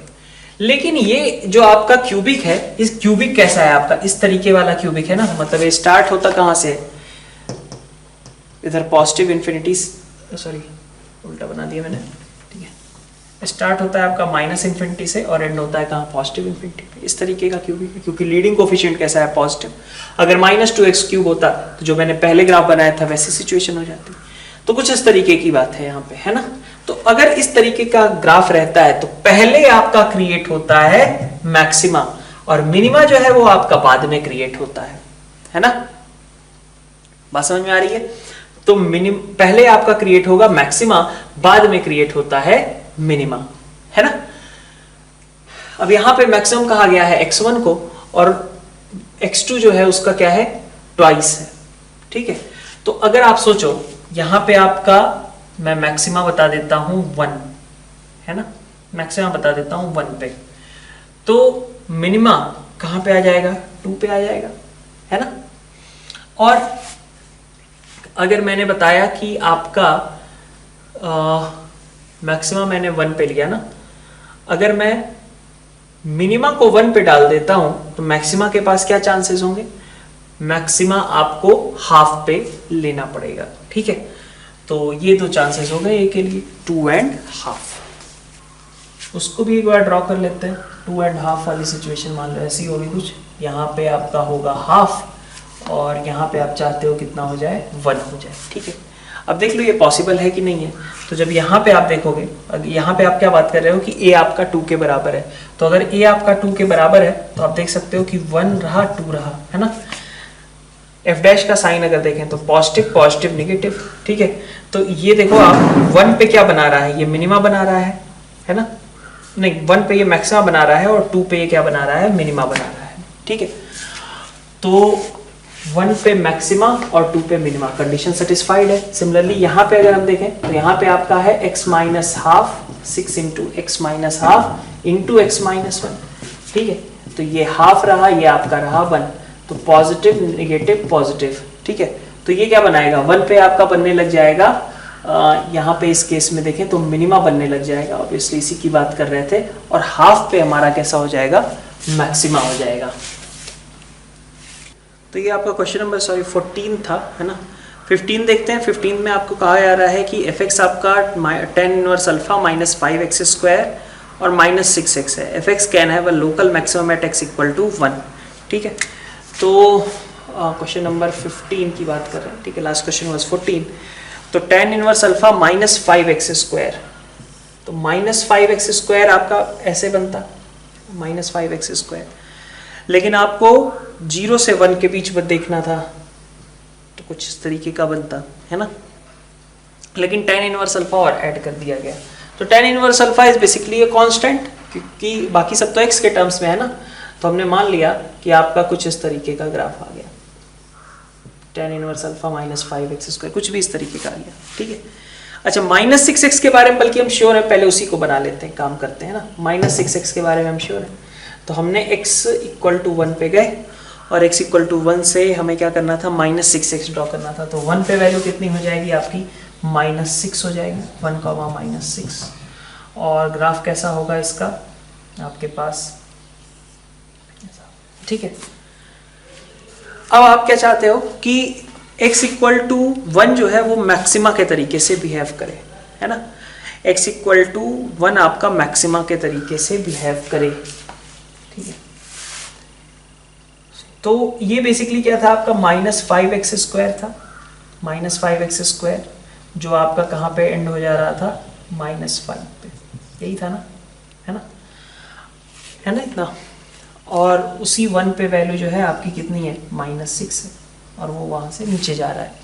तो अगर ये पॉइंट मैक्सिमा है, तो ये पॉइंट मैक्सिमा कब हो सकता है, जब ये वाला पोर्शन आपका कुछ इस तरीके का हो जाए, मान लो ऐसा कुछ ऐसा हो जाए, तो फिर x equal to 1 will work as a maxima, क्योंकि इसके इधर भी जाएंगे तो छोटी वैल्यूज हैं, इसके इधर भी देखें तो छोटी वैल्यूज हैं, ठीक है।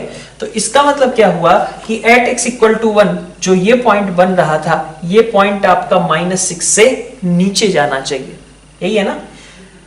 ये y कोऑर्डिनेट -6 था, इसका y कोऑर्डिनेट क्या होना चाहिए, -6 से और नीचे होना चाहिए, ठीक है। तो tan inverse alpha -x², -5x², यही था tan इनवर्स अल्फा -5x², ठीक है।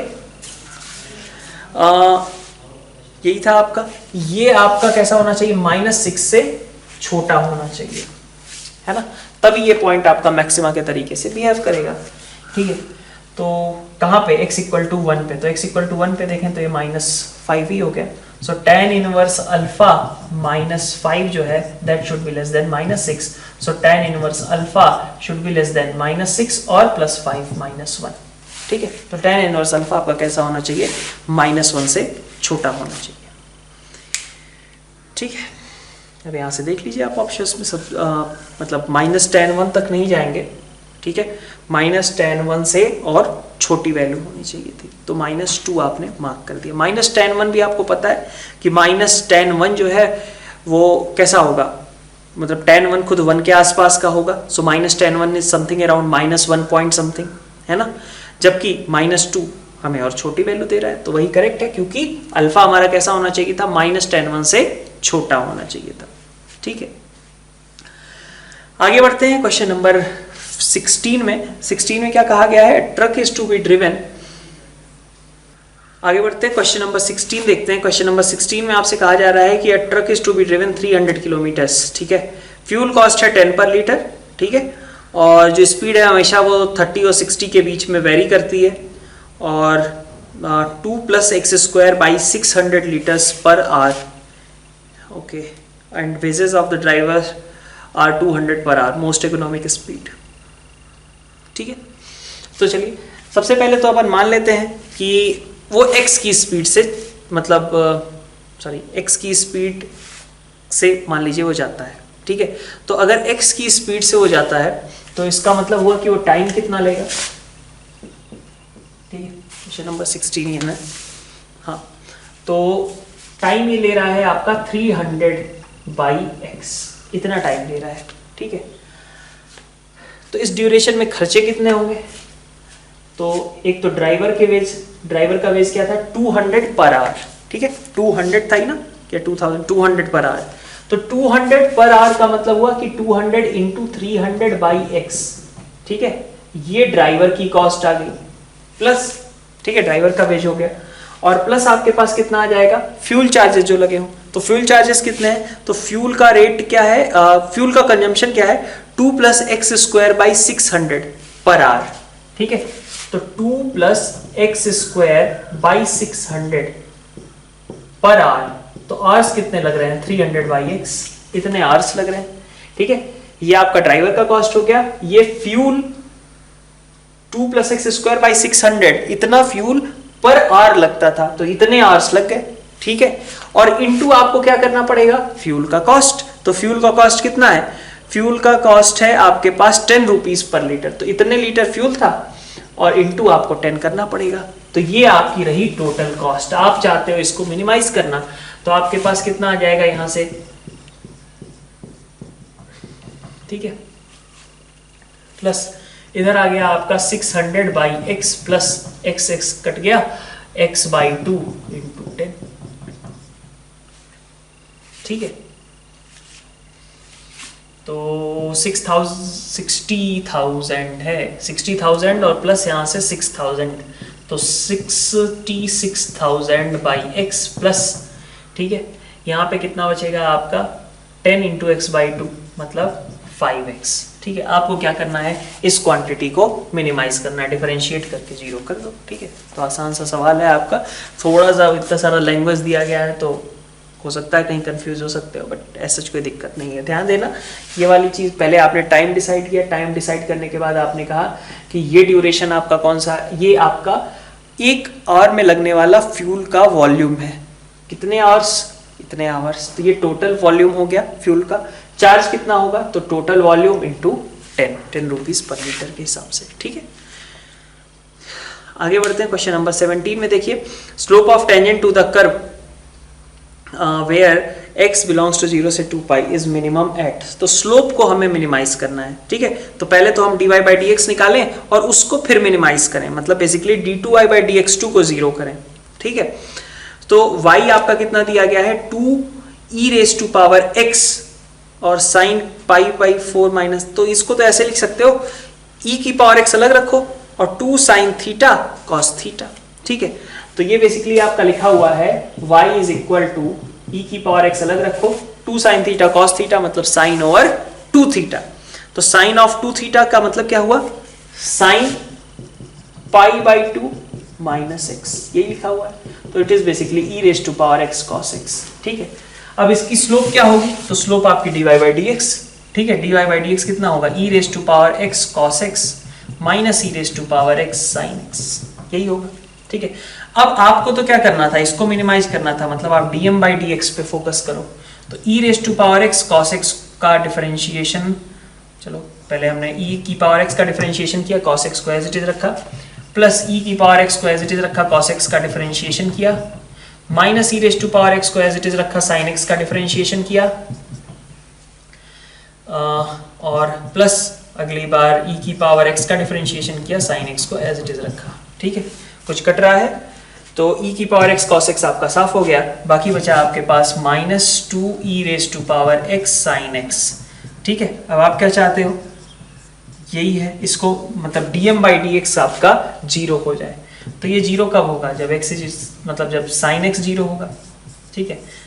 जब sin x 0 होगा तब ये भी वैल्यू आपकी 0 के बराबर आ जाएगी। तो आपसे पूछा क्या जा रहा है कि slope of tangent to the curve where this is minimum at x is equal to, ठीक है। तो मिनिमम वैल्यू, अच्छा मिनिमम और मैक्सिमम दोनों की बातें हैं ना, ओके, ठीक है। तो sin x जहां पे 0 होगा, सॉरी यहाँ पे आपका मैक्सिमा भी आ सकता है और मिनिमा भी आ सकता है, तो आप देख लो इसमें पुट करके, ठीक है। तो अब देखो ऐसे इसने जो ऑप्शंस दिए गए हैं वो क्या दिए हैं आपको दिया गया है 0 π 2π, ठीक है। तो 0 पे अगर आप देखोगे तो 0 पे वैल्यू कितनी आएगी इसकी, 0 पे वैल्यू आ जाएगी भाई 0 π और 2π सभी इसको सेटिस्फाई तो करते ही रहते हैं, ठीक है। तो उन पे चेक करना पड़ेगा। तो 0 पे अगर हम देखें तो 0 पे वैल्यू है आपके पास e⁻0 × 1, है ना। 2π पे भी वही है, लेकिन पाई पे वैल्यू कितनी हो जाएगी e⁻0 × -1, ठीक है। तो वो वैल्यू आपकी जो है मिनिमम हो जाएगी। मिनिमम स्लोप कितनी आएगी -1, किस पॉइंट पे आ रही है, पाई पे, 3π पे, 5π पे, इन सब जगहों पे आ रही होगी, ठीक है। Next question number 18। Question number 18 में कहा जा रहा है lateral edge of a regular hexagonal pyramid is 1 centimetre. If the volume is maximum then its height must be equal to. Lateral edge कहा गया है रेगुलर हेक्सागोनल पिरामिड का, ठीक है, और वॉल्यूम को मैक्सिमाइज करना है, उस समय इसकी हाइट पे कम। क्वेश्चन नंबर 18 का इस तरीके का कुछ डायग्राम होगा, है ना। तो अब आप देखो, अगर इसमें मान लो मैं क्या चाहिए होगा वॉल्यूम के लिए, वॉल्यूम के लिए आपको चाहिए क्या 1/3, है ना, बेस एरिया इंटू हाइट, ठीक है, बेस एरिया इंटू हाइट, यही चाहिए, ठीक है। तो बेस एरिया कैसे निकालेंगे, तो 1/3 को एज इट इज मैंने दिया। बेस एरिया मान लो ये साइड ए है, ठीक है। अच्छा, ये साइड अगर ए है तो आप एक चीज और ऑब्जर्व कर सकते हो, यहाँ तो 60 डिग्री सब टेंड होगा ना सेंटर पे, ये 60 होगा, ये भी सब 60 है ना। तो भाई अगर सब 60 ही है तो तीनों साइड्स कितनी हो गई, ए, है ना। तो ये आपका एक छोटा सा हिस्सा हुआ। ऐसे कितने हिस्से बनेंगे, 6 हिस्से बनेंगे ना, इस पूरे बेस में ऐसे 6 हिस्से बनेंगे। तो ये आपका इक्विलैटरल ट्रायंगल का एरिया कितना आएगा, √3/4 a स्क्वायर, √3/4 a स्क्वायर आता है, ठीक है। ये इस इक्विलैटरल ट्रायंगल का एरिया हो गया, और ऐसे 6 हिस्से बन जाएंगे, तो इंटू 6, है ना। हाइट कितनी आएगी, तो हाइट कैसे निकालें, अब आपको दे रखा है कि ये आपका जैसे मान लीजिए a है, तो ये लेंथ आपकी h होगी ना, सेंटर से आपके पीक की डिस्टेंस h होगी, और ये एंगल कितना होगा, 90 डिग्री होगा। और लेटरल एज दे भी रखा है, लेटरल एज ये वाली कितनी है, 1 है ना। 1 यूनिट ये है, a ये है, h ये है। लेटरल एज आपके इस लाइन के परपेंडिकुलर होगी ना, ठीक है। तो आपसे यही कहा जा रहा है कि आपके पास a square plus h square आपका कितना आएगा, 1, ठीक है। तो h आप क्या बोल सकते हो, √1 माइनस a स्क्वायर, ठीक है। तो वैसे आपको हाइट पे कमेंट करना है, तो मैं a को लिख लेता हूं, a is √1 minus h square. तो यहाँ पे आपने h भी लिख दिया है, ठीक है। तो वॉल्यूम का आपका फॉर्मूला क्या आ गया, वॉल्यूम आ गया आपका 2/4, तो √3/2, है ना। h को एज इट इज रखा, a स्क्वायर का मतलब हो गया 1 माइनस h स्क्वायर, ठीक है। ये आपका वॉल्यूम आ गया इन टर्म्स ऑफ h, ठीक है। अब इसको आपको डिफरेंशिएट कर देना है, तो dv/dh इज इक्वल टू 0 कर लो और चेक कर लो, ठीक है। तो ये कितना आएगा, √3/2 as it is, h minus h³, ठीक है। तो इसका डिफरेंशिएशन कितना होगा, 1 माइनस 3h स्क्वायर, तो कहां पे क्रिएट होगा, h इज इक्वल टू 1/√3, ठीक है। Next question number 19। अब यहाँ से आपका फिर से स्टेटमेंट बेस्ड क्वेश्चंस हैं, ठीक है। तो स्टेटमेंट 1 में आपसे कहा जा रहा है length of sub tangent to the curve x² into y square equal to 16a⁴ at the point -2a, 2a। तो पहले तो ये देख लो कि स्टेटमेंट 1 जो है आपकी, ठीक है, उसमें x² y² इक्वल टू कितना दिया हुआ है, 16a⁴। तो इसका मतलब xy इज इक्वल टू आप लिख सकते हो 4a² या फिर -4a²। दो अलग अलग कर्व्स का एक तरीके से कंबाइंड इक्वेशन दिया गया है, एक कर्व है ये, दूसरी कर्व है ये। लेकिन आपको चूंकि -2a, 2a पे फाइंड आउट करना था, तो इसलिए आपको कौन से पे जाना पड़ेगा भाई, -2a, 2a इसको तो सेटिस्फाई करता नहीं है, इसी को करता है। So xy is equal to -4a², ठीक है, ये आपका रहेगा। इस पे आपको पूछा जा रहा है लेंथ ऑफ सब टेंजेंट। तो लेंथ ऑफ सब टेंजेंट कितना होता है भाई, ठीक है। तो पहले मैं निकाल देता हूँ उसका dy/dx। तो यहाँ से आ गया x y' plus y is equal to 0, so y' is equal to -y/x, ठीक है। अब सब लेंथ ऑफ सब टेंजेंट कितना होता है, that is equal to y/m, है ना, which is equal to mod of x, ठीक है। m की जगह पे आप क्या रखोगे, y/x -y/x, तो कितना आ गया, mod of x के बराबर। तो length of sub tangent is equal to mod of x, और x क्या था आपका, -2a, ठीक है। यही लेंथ आपकी हो जाएगी, मतलब स्टेटमेंट 1 जो है आपका वो करेक्ट है। स्टेटमेंट 2 में आप देखिए क्या कहा गया है, x + y = 3 is a normal to the curve x² = 4y at certain point, ठीक है। तो देखते हैं स्टेटमेंट 2 के लिए, x + y = 3, ठीक है। मतलब स्लोप नॉर्मल का क्या कहा गया है, स्लोप ऑफ नॉर्मल इज -1, ठीक है। तो दैट मीन्स कि टेंजेंट का स्लोप उस पॉइंट पे क्या रहा होगा, +1। तो dy by dx at that point suppose x1, y1 should be equal to +1। x² equal to 4y है ना। तो इसका dy by dx कितना हो गया, 2x/4 मतलब x/2, ठीक है। वो 1 हो जाए तो कहाँ आ गया ये पॉइंट, x इक्वल टू 2 पे। तो जब आप x इक्वल टू 2 रखोगे तो y कितना आएगा, 1 आएगा, ठीक है। तो 2, 1 वाले पॉइंट पे अगर हम नॉर्मल की इक्वेशन लिखेंगे, ठीक है, टेंजेंट की इक्वेशन लिखेंगे तो स्लोप आएगी 1, ठीक है। इसका मतलब नॉर्मल के लिए हमें -1 स्लोप मिल जाएगी। तो 2, 1 वाले पॉइंट पे कर्व के 2, 1 वाले पॉइंट पे अगर आपने नॉर्मल की इक्वेशन लिखी तो उसका स्लोप -1 होगा। इस पॉइंट से पास कराओगे तो ऑब्वियसली आपका जो इक्वेशन है वो सेटिस्फाई हो रहा है, ठीक है। थर्ड देखिए, थर्ड में आपसे कहा जा रहा है कि स्टेटमेंट 3 में -4x² और e⁻ x/2 आर ऑर्थोगोनल, ठीक है। तो ऑर्थोगोनल के लिए अपन क्या करते हैं, y is equal to -4x² और y is equal to e⁻ x/2, इसकी बात कर रहे हैं हम, है ना। तो ये तो कभी इंटरसेक्ट ही नहीं करेंगे, -4x² तो मतलब क्या हो गया कि ये हमेशा नीचे नीचे रहेगा, ठीक है। और e⁻ x/2 ये आपका हमेशा ऊपर ऊपर रहेगा। तो कहीं इंटरसेक्ट ही नहीं करेंगे तो फिर ऑर्थोगोनल इंटरसेक्शन का क्या मतलब है, ठीक है। तो ये आपका स्टेटमेंट 3 आपका फॉल्स है। स्टेटमेंट 4 में देखिए क्या कहा जा रहा है, -1 से 0 के बीच में है a और tangent at each point of the curve makes an acute angle with the positive direction of x axis. देखते क्या बोला है, ठीक है। तो dy by dx की बात करें, dy dx is equal to कितना आ रहा है, डिफरेंशिएट आपने किया तो डिफरेंशिएशन कितना आ जाएगा, 2/3 इंटू 3x² मतलब 2x² माइनस 4ax प्लस 2, ठीक है ऐसा। तो 2 कॉमन ले लो, x² माइनस 2ax प्लस 1, है ना, ठीक है इतनी बात। तो a इसने बोला है -1 से 0 के बीच का लेने वाले हो, तो अगर a तो -1 से 0 के बीच का लोगे तो इसका देखो जरा d कैसा होगा, d इज 4a² माइनस 4 और a आपने ले लिया -1 से 0 के बीच का, तो d आपका कैसा हो गया उस समय, नेगेटिव हो गया ना, ठीक है।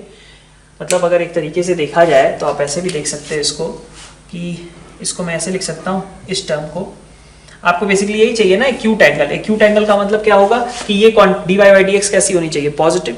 तो आप देख सकते हो इसको ऐसे भी लिख सकते हैं, x माइनस a का होल स्क्वायर, ठीक है, प्लस 1 माइनस a स्क्वायर, ऐसा लिख सकते हैं, 1 माइनस a स्क्वायर ऐसे लिख लो बल्कि, ठीक है।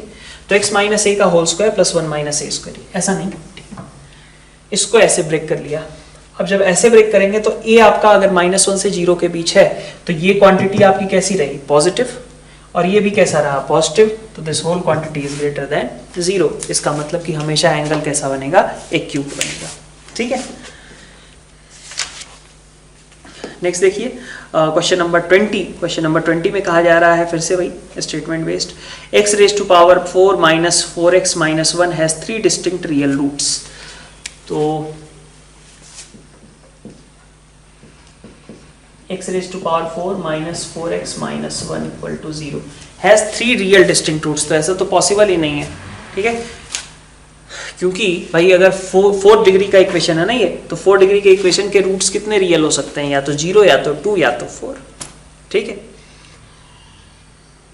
ना। क्योंकि नंबर ऑफ इमेजिनरी रूट्स कैसे होंगे आपके, हमेशा नंबर ऑफ इमेजिनरी रूट्स तो आपके पेयर वाइज आएंगे ना हमेशा, ठीक है, इवन होंगे। तो इसलिए 3 डिस्टिंक्ट रूट्स का मतलब नहीं है, क्योंकि 3 डिस्टिंक्ट का मतलब हो जाएगा कि आपका एक रूट इमेजिनरी हो गया, तो वैसा पॉसिबल नहीं है ना।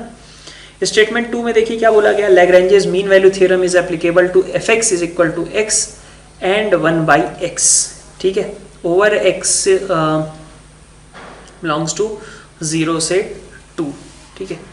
तो देखिए जरा स्टेटमेंट 2 में आपके पास fx इज इक्वल टू ये 1 रहा आपका, 1 के आगे आपको फॉलो करना है, x ग्रेटर देन 1 के लिए आपको फॉलो करना है 1/x और x लेस देन 1 के लिए 1, ठीक है, और 1/x का मतलब हो जाएगा कुछ इस तरीके का कर्व आ रहा होगा, ठीक है। 2 तक ही जा रहे हैं वैसे हम, तो 2 तक थोड़ा सा कर्व शेप ले लेते हैं, ठीक ऐसा, ठीक है। तो अब यहाँ पे भी आप देख सकते हो कि ऑल्दो मतलब फंक्शन आपका कंटिन्यूअस वगैरह है लेकिन डिफरेंशिएबल नहीं है एट x = 1, इसलिए LMVT आपकी अप्लाई नहीं हो सकती, ठीक है। थर्ड स्टेटमेंट क्या कह रहा है, x - sin x is not strictly increasing. बिल्कुल गलत है, क्योंकि इसका डिफरेंशिएशन 1 - cos x आपका कैसा रहेगा, हमेशा पॉजिटिव रहेगा, और इसलिए ये आपका मतलब ग्रेटर देन और इक्वल टू 0 रहेगा, इसलिए आपका स्ट्रिक्टली इंक्रीजिंग है। कई लोगों को इसमें कंफ्यूजन रहता है, क्या वही 0 वाला 1 - cos x = 0 भी हो सकता है। तो ये भी तो था कि अगर डिस्क्रीट पॉइंट्स पे, ठीक है, एक पॉइंट है उस पे 0 हो गया, जैसे x³ का ग्राफ है ना, एक पॉइंट पे उसका डिफरेंशिएशन 0 हो गया x = 0 पे, लेकिन उसके आगे पीछे तो थोड़ी ना 0 हो रहा है, ठीक है। तो स्ट्रिक्टली इंक्रीजिंग कहने में दिक्कत कब होगी, जबकि एक इंटरवल ऐसा मिल जाए जबकि हमें डिफरेंशिएशन 0 मिले। अगर किसी डिस्क्रीट पॉइंट पे 0 है, उसके नेबरहुड में कहीं डिफरेंशिएशन 0 नहीं होता, तो फिर वो स्ट्रिक्टली इंक्रीजिंग या डिक्रीजिंग रहेगा, ठीक है। तो यहाँ पे 1 - cos x है, डिफरेंशिएशन 0 होगा, लेकिन डिस्क्रीट पॉइंट्स पे होगा, जैसे मान लो x = 0 पे हो गया, उसके नेबरहुड के पॉइंट्स पे डिफरेंशिएशन 0 नहीं है, इसलिए ये आपका स्ट्रिक्टली इंक्रीजिंग रहेगा। फोर्थ स्टेटमेंट क्या है, sin r⁴ + cos r⁴ is increasing if x belongs to π/4 से 3π/8, ठीक है। तो स्टेटमेंट 4 एक बार देख लेते हैं, sin r⁴,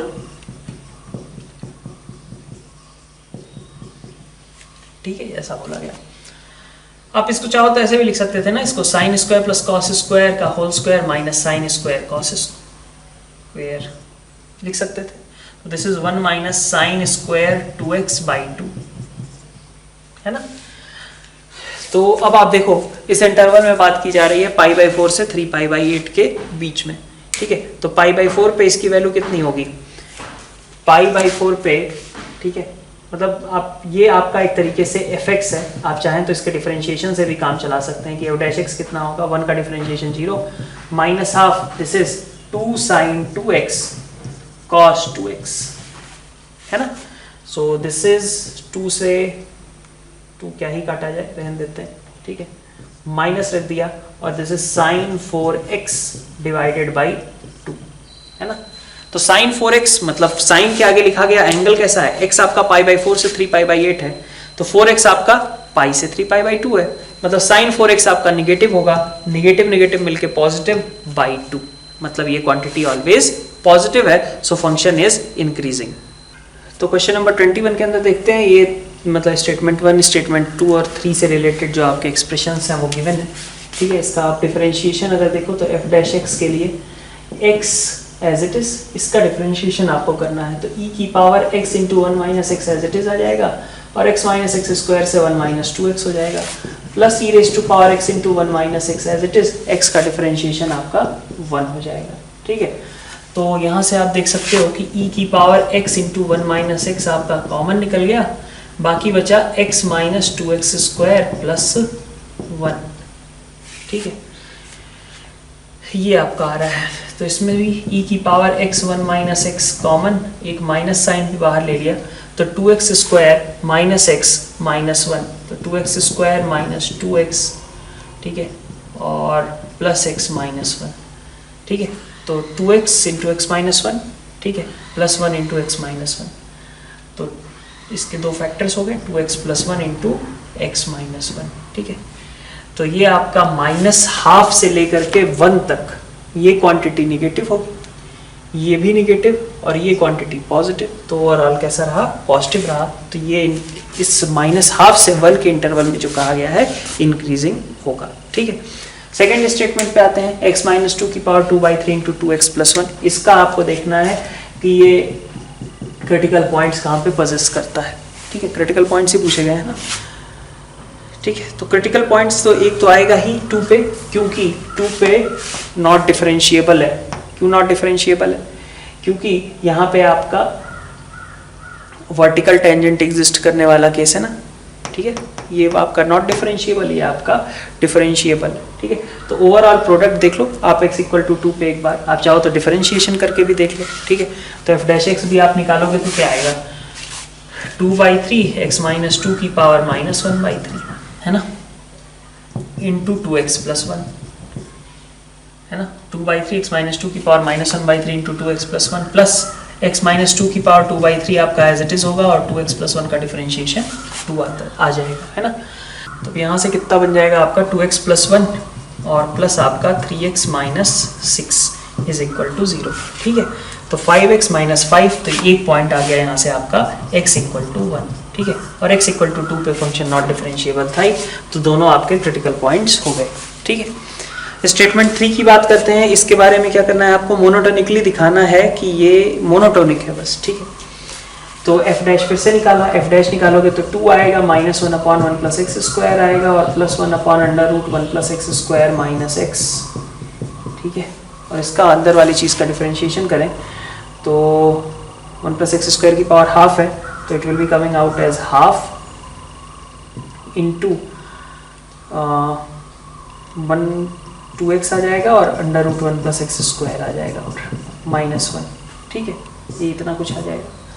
तो वैल्यू कितनी होगी, it will B 2 minus 1/1 plus x square plus 1/√1 plus x square minus x into, यहाँ से 2 कैंसिल हो गया, x minus √1 plus x square divided by √1 plus x square. तो 2 माइनस 1/1 प्लस एक्स स्क्वायर, इसने minus 1 दिया तो √1 प्लस एक्स स्क्वायर। ऐसा आप यहीं से ऑब्जर्व कर सकते हो कि ये क्वांटिटी जो है आपकी 1 से छोटी होगी, ये भी आपकी हमेशा 1 से छोटी होगी, है ना। ये पूरी क्वांटिटी 1 से छोटी, ये पूरी 1 से छोटी, ठीक है।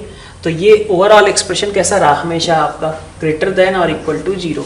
0 कब होगा, जब x इक्वल टू 0 रहे। बाकी हर एक सिचुएशन में क्वांटिटी कैसी आएगी आपकी, पॉजिटिव आती रहेगी, ठीक है।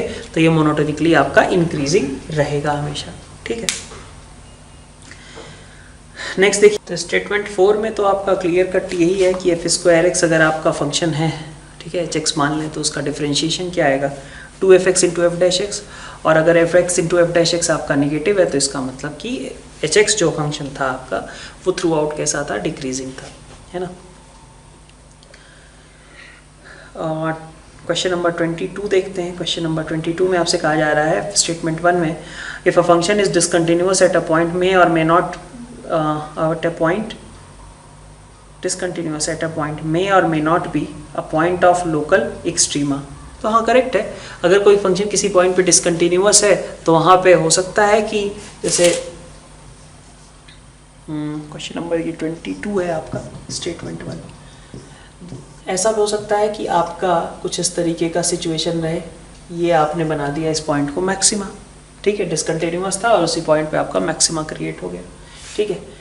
ये ऐसा भी हो सकता था, ठीक है। अगर ऐसा क्रिएट हो गया तो फिर ना तो ये मैक्सिमा है ना तो मिनिमा है, तो मे और मे नॉट भी बात बिल्कुल सही है। स्टेटमेंट 2 की बात करते हैं। क्या कहा गया है, फंक्शन आपका दिया गया है has a local maxima at x equal to 5/6 then n can take any odd number, ठीक है।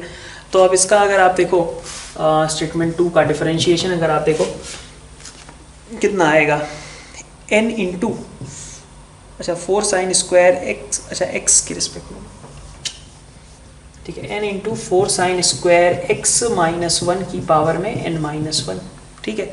और 4 साइन स्क्वायर एक्स से क्या आ जाएगा, इसके डिफरेंशिएशन से 4 sine 2x, x square plus x plus 1 आपका एज इट इज रहने वाला है यहाँ पे, प्लस नेक्स्ट टाइम आप देखो तो 4 साइन स्क्वायर एक्स माइनस 1 की पावर में n आएगा और इसका डिफरेंशिएशन आप क्या लिख दोगे, 2x प्लस 1 लिख लो, ठीक है। ये आपका एफ डैश था, तो यहाँ से आपने 4 साइन स्क्वायर एक्स माइनस 1 की पावर में n माइनस 1 को निकाल लिया कॉमन, ठीक है। तो आपके पास बचा 4 into n sine 2x into x square plus x plus 1, ठीक। और प्लस आपके साथ आ गया यहाँ पे 2x plus 1 into 4 sign square x minus 1, ये आपके पास एक्सप्रेशन बन गया, ठीक है। अब आप देखो जब x को आप π/6 रखोगे तो ऑब्वियसली ये वाली टर्म आपकी 0 हो जाएगी, ठीक है। और π/6 के अराउंड अगर हम देखें, ठीक है, तो पाई बाई 6 के अराउंड आपके पास ये वाली जो टर्म है ये आपका sin 2x था, ठीक है ना? ठीक है, तो अगर इसको क्रिटिकल पॉइंट होना है तो इसका मतलब क्या हुआ कि यहाँ पे एक ऐसी पावर होनी चाहिए, मतलब ये ओवरऑल टर्म ऐसी होनी चाहिए कि पाई बाई 6 के अराउंड एफ डैश अपना साइन चेंज करे, पॉजिटिव रहे नेगेटिव रहे, पाई बाई 6 के एक साइड में पॉजिटिव एक साइड में नेगेटिव रहे, ऐसा चाहिए। तो आप खुद सोचो कि अगर n को हम ऑड नंबर दे देंगे तब तो यहाँ पे इवन हो जाएगा, है ना, ये इवन हो जाएगा। अब फिर आप सोचो 4 sin स्क्वायर x माइनस 1 की पावर में 4 लिखा हुआ है, ठीक है, तो अब तुम x को पाई बाई 6 से बड़ा भी लो या छोटा भी लो, कुछ भी लो, ये क्वांटिटी हमेशा कैसी रहने वाली है, पॉजिटिव रहने वाली है।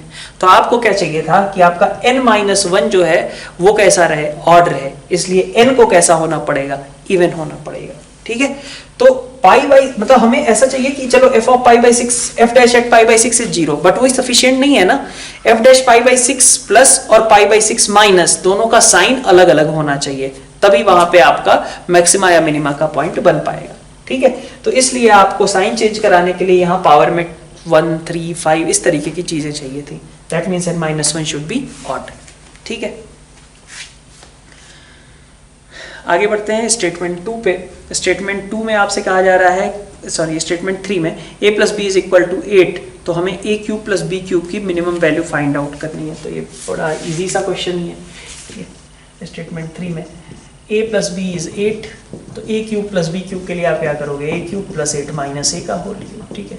अब इसी को डिफरेंशिएट कर दो विद रिस्पेक्ट टू a, ठीक है, मिनिमम वैल्यू मैक्सिमम जो भी निकालना है वो आ जाएगी इनसे, ठीक है बात। स्टेटमेंट 4 देखते हैं। Minimum distance of origin from the curve is equal to, ठीक है। तो अब इस कर्व के लिए अगर देखा जाए तो इस कर्व के लिए हम पॉइंट क्या लेंगे, इस कर्व के लिए हम पॉइंट ले सकते हैं, अगर पैरामीट्रिक पॉइंट की बात करें तो इस कर्व के लिए क्या लिया जाएगा, एक कॉस स्क्वायर बन जाए दूसरा साइन स्क्वायर बन जाए, तो दोनों का सम 1 हो जाएगा। दैट मीन्स कि अगर आप एक्स स्क्वायर को a square sec square theta और वाई स्क्वायर को b square cosec square theta ले लेते हो, ठीक है, तो आपका काम बन जाएगा। मतलब एक्स आपका अगर ए सेक थीटा रहे और वाई आपका बी कोसेक थीटा रहे, तो फिर ये cos square plus sine square is equal to 1 बना लेंगे, ठीक है। तो पैरामीट्रिक पॉइंट सबसे पहले हमें एज्यूम करना पड़ेगा, which is coming out as a sec theta B cosec theta, ठीक है। अब इसका हम आगे फर्दर नेक्स्ट स्लाइड में करते हैं डिस्कशन। देखो आप स्टेटमेंट 4 क्या कहा गया, A sec theta B cosec theta, ये वाला पॉइंट, ठीक है। तो आपको क्या करना था, डिस्टेंस इसकी ओरिजिन से मैक्सिमाइज मिनिमाइज करनी थी, ठीक है, मिनिमाइज करनी थी। तो आप देख सकते हो कि 0, 0 और इसके बीच की डिस्टेंस आपको मिनिमाइज करनी है, ठीक है। तो बीच की distance p q can be written as under root over a square sec square theta plus B square cosec square theta, ठीक है। अब आप चाहो तो इसकी मतलब पी क्यू स्क्वायर को बेसिकली मिनिमाइज कर लो, पी क्यू स्क्वायर का मतलब हुआ ये हटा लो, ठीक है। और इसको मिनिमाइज करने का मतलब है आप AMGM से भी कर सकते हो, कैसे, ऐसा लिखा जा सकता है, ठीक है, इस तरीके से लिख सकते हैं इसको, ए स्क्वायर प्लस बी स्क्वायर तो कांस्टेंट हो गया, बाकी बचा यहाँ पे, इस पे आप AMGM लगा दो, तो A square tan square theta plus B square cot square theta by 2 is greater than और इक्वल टू AB होगा AMGM लगाने पे। तो ये क्वांटिटी आपकी कैसी हो गई, 2AB से बड़ी, तो पी क्यू स्क्वायर जो है आपका वो हमेशा कैसा रहने वाला है, A square plus B square plus 2AB से बड़ा रहने वाला है, ठीक है। तो मिनिमम वैल्यू इसकी पी क्यू की कितनी हो गई, A प्लस बी के बराबर हो गई, ठीक है। तो ये बढ़िया क्वेश्चन है, आपको पैरामीट्रिक पॉइंट पहले एज्यूम कर रहा है और फिर उसके बाद डिस्टेंस निकाल देनी है, ठीक है। आगे बढ़ते हैं क्वेश्चन नंबर 23 में। 23 में आपसे कहा जा रहा है कि angle made by tangent drawn at point xy of the curve with positive x axis is tan inverse x square minus 2x, then local maximum of the curve is at x equal to 0, ठीक है। तो सबसे पहले कहा गया कि angle made by tangent drawn at, मतलब tan theta जो है, मतलब dy बाई dx जो है एट अ पॉइंट, वो कितना है, x स्क्वायर माइनस 2x है ना। तो आप ऐसे कह लो क्वेश्चन नंबर 23 का स्टेटमेंट 1, ठीक है, कि आपका dy बाई dx आपका गिवन है x स्क्वायर माइनस 2x के बराबर, dy बाई dx आपका x स्क्वायर माइनस 2x के बराबर है। तो लोकल मैक्सिमम आपका कहा जा रहा है कि x इक्वल टू 0 के करस्पॉन्डिंग होगा। देख लेते हैं, ठीक है।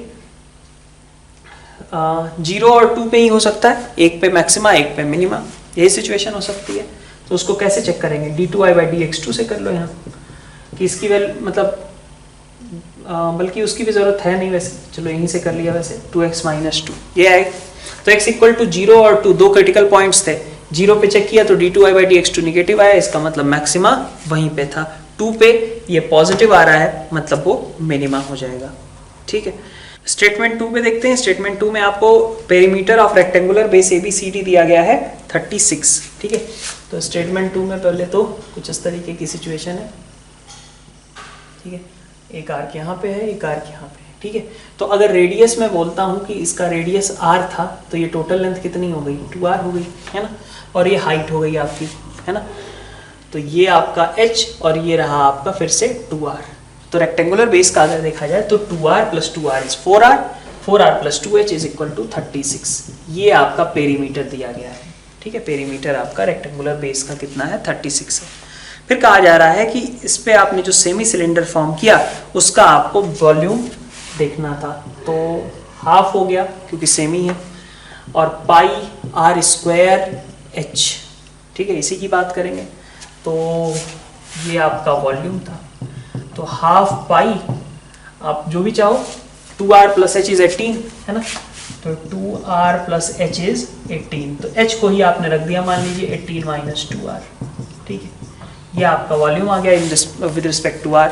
अब इसको डिफरेंशिएट कर लो, तो π/2 एज इट इज, 18r² का डिफरेंशिएशन 36r - 2r³ का डिफरेंशिएशन 2r³ का 6r², ठीक है।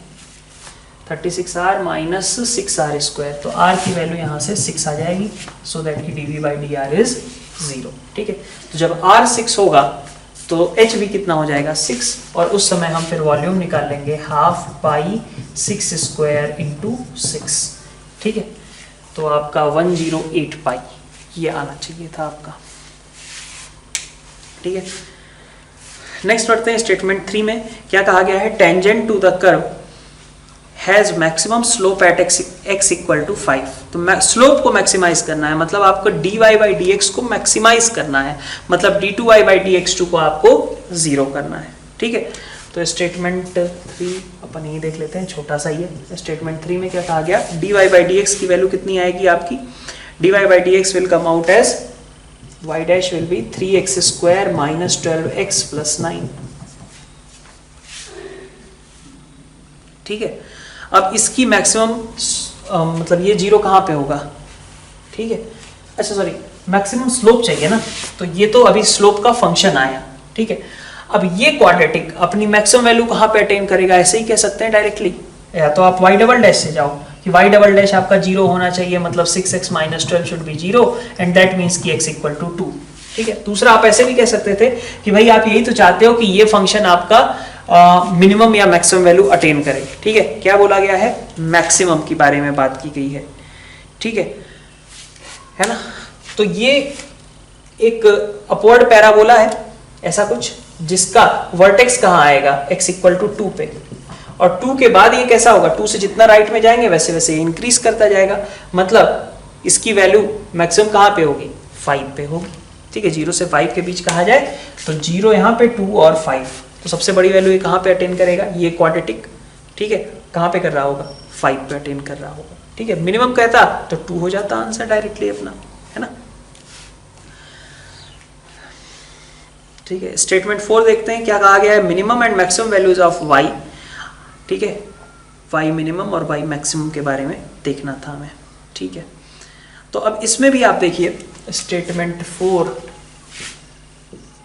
इसको भी आप कैसे थोड़ा अरेंज करके लिख सकते हो। इसको अरेंज करोगे तो आप 4x² + 12xy 10y² में से 9y² यूज कर लो, मतलब आप इसको ऐसे लिख लो 2x + 3y का होल स्क्वायर, तो 4x², 9y² और 12xy, इतना सब कुछ आ जाएगा आपके पास, ठीक है। फिर आपके पास बचेगा एक y², ठीक है, y² - 4y + 3, यही बचेगा ना, ठीक है। तो अब आप देखो कि ये चीज आपकी 1 के बराबर अगर आपको करनी है, ठीक है, 2x प्लस 3y का whole square plus y minus 2 का whole square is equal to 1, है ना। तो y मतलब इन दोनों का सम आपका 1 तक जाएगा, है ना, यही चीज है, इन दोनों का सम आपका 1 तक जा सकता है, ठीक है। तो अगर इन दोनों का सम 1 तक जा सकता है तो y को मिनिमाइज मैक्सिमाइज करने के लिए हम ये केस देख सकते हैं कि जब ये टर्म आपकी 1 हो जाएगी तो इसको 0 होना पड़ेगा, है ना। एक्सट्रीम सिचुएशन यही हो सकती है ना, 1 0, ठीक है। तो ये आपका y माइनस 2 प्लस माइनस 1 हो जाएगा, और उस समय ये पॉसिबिलिटी है कि 2x प्लस 3y आपका 0 हो जाए, ठीक है। ऐसा तो नहीं है ना कि अगर y माइनस 2 आपका होल स्क्वायर अगर 1 होगा तो ये 0 हो ही नहीं सकता, ऐसा तो है नहीं। हर एक y के लिए कुछ ना कुछ x एग्जिस्ट करेगा। तो y माइनस 2 का होल स्क्वायर अगर आपका 1 हो जाता है, मतलब 1 y खुद 1 हो जाता है ना, या फिर y खुद 0 हो जाता है, तो फिर ऐसे केस में आपके पास कुछ ना कुछ x आएगा, और इसका मतलब कि ऐसी सिचुएशन में y मिनिमम कह सकते हैं हम 0 होगा, और सॉरी y मिनिमम आपका 1 होगा और y मैक्सिमम आपका 3 होगा, क्योंकि y माइनस 2 का whole square will be equal to 1। तो यहाँ से y की 2 सिचुएशंस निकल रही हैं, एक 3 और एक 1। 3 के लिए भी एक x पॉसिबल है, 1 के लिए भी एक x पॉसिबल है। तो 1 और 3 यही दोनों आपकी एक्सट्रीम वैल्यूज हो जाएंगे, मतलब स्टेटमेंट आपका करेक्ट है।